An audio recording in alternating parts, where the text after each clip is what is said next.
Hey guys, it's Godbars here, the self-proclaimed hip-hop historian, and this is the 361st episode of my series, where I grab a vinyl from my collection, talk about why I love it, what influence it has, and what its place is in the grand scheme of hip-hop. So Bun B and Pimp C of Underground Kings hold a very similar place on this page to Ghetto Boys, another group of southern rap titans, who just had their third appearance earlier on in this set with 1993's Till Death Do Us Part. Because I've covered UGK twice before already in this series, first through their 1996 magnum opus Ride and Dirty, then more recently I talked about their 1994 sophomore album Super Tight, both of which I'll link down below in the description. With today's upload, I'm finally knocking out the duo's seminal 1992 debut full-length, Too Hard to Swallow, and while these first three releases are probably their best, they actually managed to remain insanely consistent going on into their next two following projects,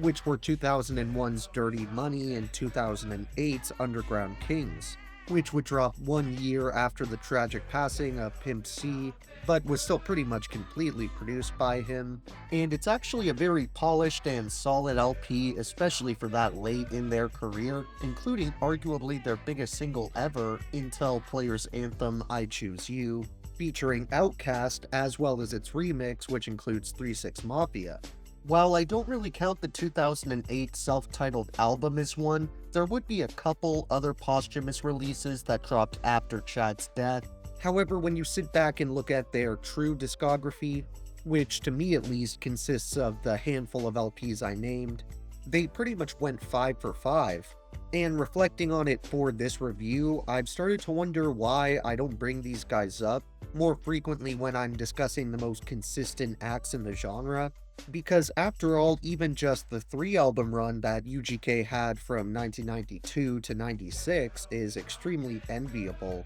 and embodies a set of classics that beats out many of their contemporaries. And keep in mind, I'm not just talking about in the South either, as there aren't many artists out there in general who can say their first 3 studio full-lengths are all this impactful, forward-thinking, and timeless. That isn't even really touching on how impressive it is to debut in '92 and still manage to be killing shit in the mid to late 2000s, which, as I've delved into before, is notorious as a time that was difficult when it came to OGs trying to reinvent themselves and maintain relevance. And I think it's really just a testament to how ahead of the curve their sound has always been. But I'll get a bit more into that at a later date when I actually acquire their self-titled album on vinyl and review it on the page. Today we're going all the way back to the very first project Bun B and Pimp C ever put together, and even though I've maintained in the past that it's my third favorite LP of theirs, despite that I absolutely love this debut.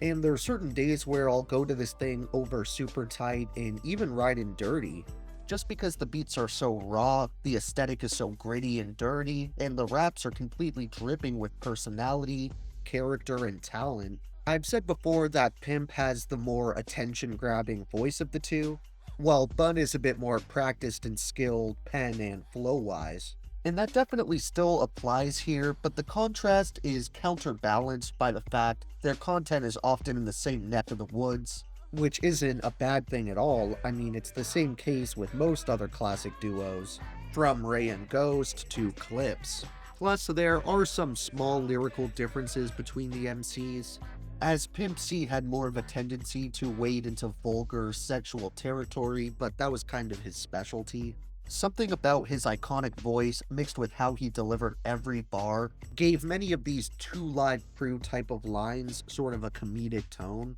And the best example of Pimp displaying his humor here is without a doubt on the track I'm So Bad, where the hook is literally "I'm so bad I can suck my own dick." And of course the verses basically go on to support that idea. And I feel like there's a level of self-awareness here that wasn't present in a lot of early 90s hip-hop, As hilarious as that one is, I can't even really say it's a favorite moment just because Too Hard to Swallow is completely littered with top tier UGK instrumentals, which are consistent throughout all 12 tracks, but some of the best come right with the first few. Like the opening record, where Pimp C turns a classic funk single into a slow-paced, speaker-knocking banger, and right onto the second track, Use Me Up, which has an absolutely nasty bass line and even more masterful sampling work. Plus, it's another slightly comedic moment where the concept of the song is how, despite knowing the girl he's with is toxic, he's so into her that he doesn't care and basically volunteers to be a whipping post.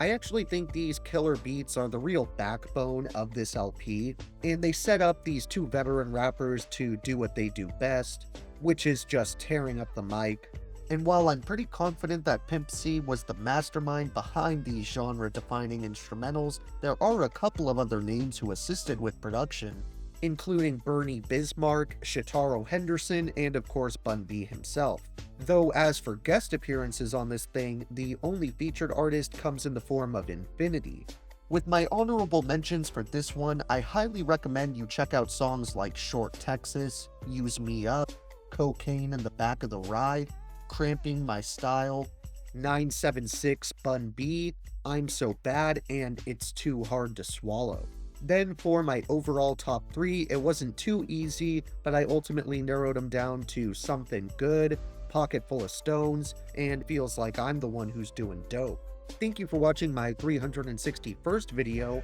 Next up, we happen to have another legendary duo who coincidentally is making their third appearance on the page. So keep an eye out for that one, and if you enjoyed, be sure to like, subscribe, and let me know what moments you return to the most off of this Southern game changer. Don't forget to have a great day, and I'll see you next time, okay? Alright.